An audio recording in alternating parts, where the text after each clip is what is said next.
The Moana Blue Pacific Pavilion, home away from home for the Pacific community at COP28.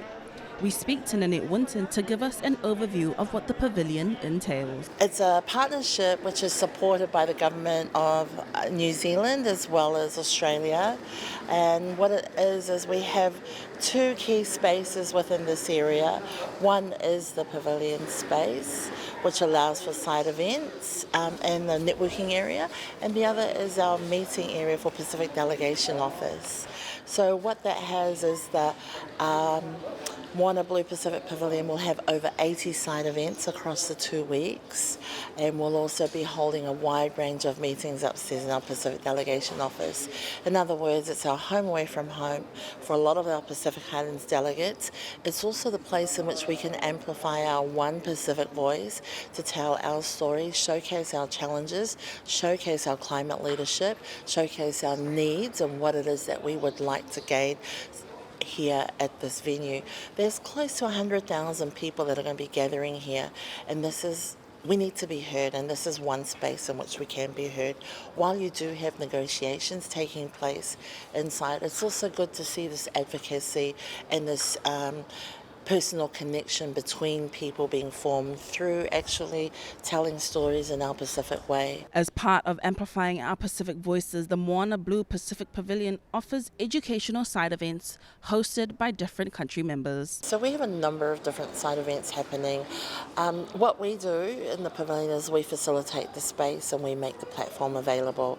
Every side event that is organised by people is owned by different people.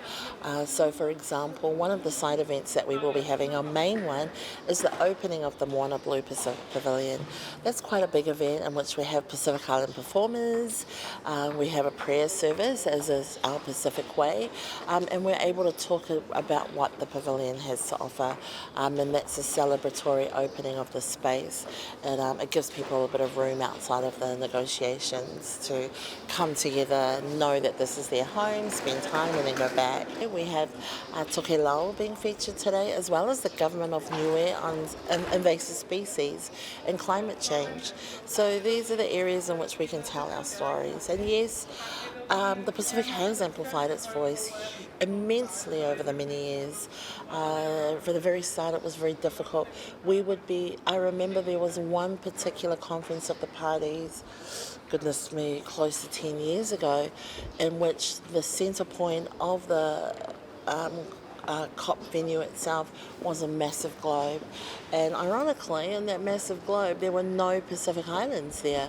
New Zealand was the one, so it was from that point on that we decided we're going to make a concerted effort to support our Pacific Islands so that we're visible, because if we're not visible and we're not seen here, then it's harder to be heard in the negotiations room.